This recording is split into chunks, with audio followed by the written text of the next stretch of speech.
están retirando chicos ensangrentados, mujeres, niños, hay gente destrozada. La tragedia en Buenos Aires se vuelve a repetir.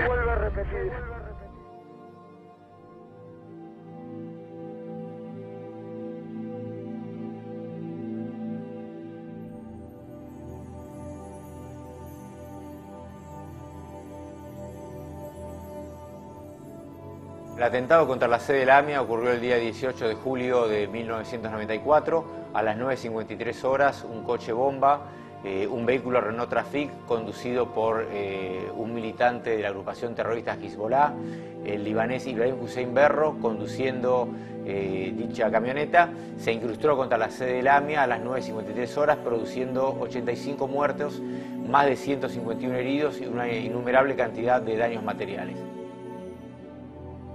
Pudimos determinar, luego de casi 2 años de intenso trabajo, que el atentado había sido organizado, planificado y financiado por las máximas autoridades de la República Islámica de Irán, los funcionarios de aquel entonces, concretamente encabezados por su expresidente Ali Akbar Hashemi Rafsanjani, su ex canciller Ali Velayati, el ex ministro de Informaciones Ali Falahian, el ex jefe de la Guardia Revolucionaria Mohsen Rezahi, y el ex jefe del grupo Al-Quds, actualmente nombrado ministro de Defensa, Ahmad Bahidi.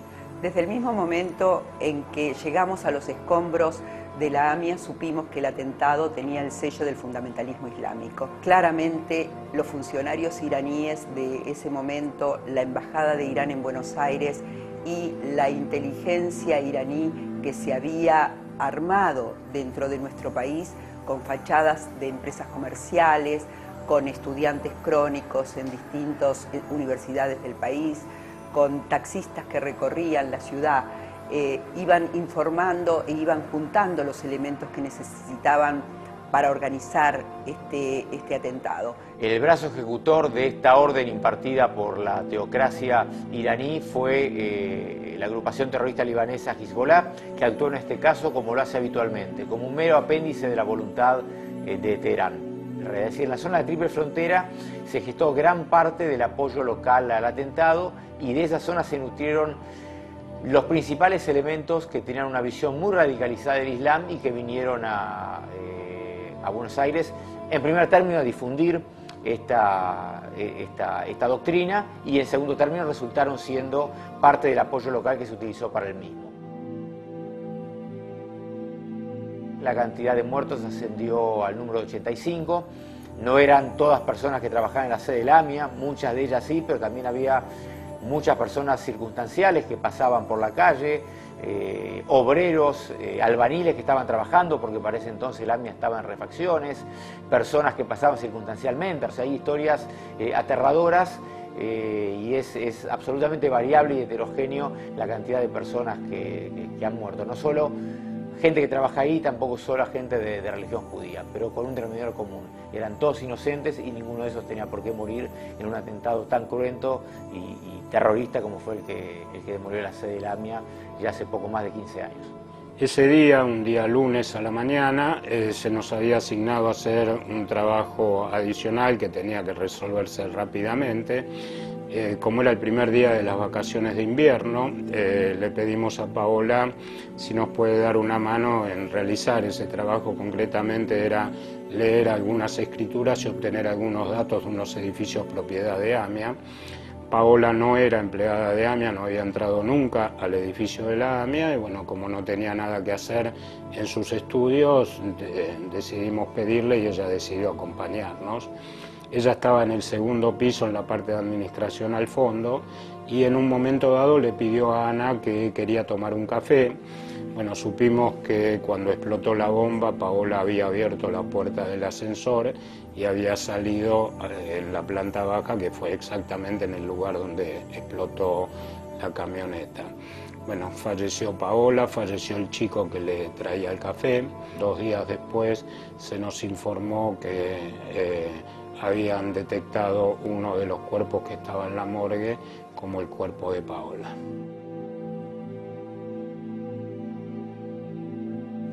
Cientos de personas murieron como resultado de estos atentados. En el año 2007, el entonces presidente Kirchner pidió aquí a esta asamblea, a la República Islámica del Irán, que accediera a la extradición de funcionarios de ese país que la justicia argentina reclamaba para poder investigar acabadamente y deslindar responsabilidades en materia de este grave atentado. El año pasado, aquí mismo, yo volví a solicitar a las autoridades de la República Islámica de Irán que accedieran a este pedido. Sin embargo, nada de esto ocurrió, sino que este año, precisamente uno de los funcionarios cuya extradición era solicitada por el fiscal que interviene en la causa, fue ascendido al grado de ministro.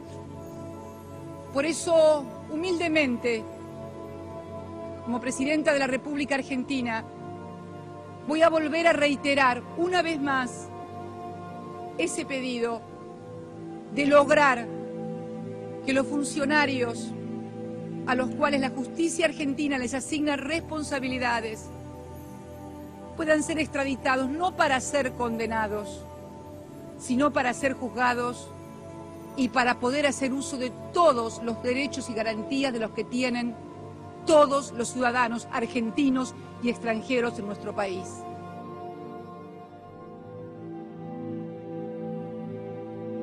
Después del atentado descubrimos que existía una triple frontera, lugar desde donde se enviaba financiamiento a los grupos terroristas de Medio Oriente, donde a través de distintas actividades ilícitas, contrabando, falsificación de divisa, drogas, se financiaban las actividades que estos grupos terroristas realizaban. Es decir, existen una cantidad de elementos que, lejos de hacernos pensar que ha mejorado el control y la posibilidad de evitar atentados terroristas en nuestros territorios, hacen temer que estemos aún más vulnerables que en el año 94. Lo único que les quiero decir es que con el terrorismo no se juega. El terrorismo no es un fenómeno de tipo político, sino que es un fenómeno de tipo asesino. Desde la política no se puede pretender las ideas matando al prójimo. Desde la política es otra cosa. A mí me da la sensación de que en el momento que el fundamentalismo islámico, el terrorismo islámico, decida cometer un atentado en América Latina, no va a tener grandes dificultades para hacerlo. Creo que solo les queda por decidir en qué lugar lo van a hacer y cuándo, pero no cómo, porque creo que ya tienen las bases echadas ya hace mucho tiempo y esta es una situación sumamente grave de la cual hay que tomar las autoridades correspondientes de cada país debida nota.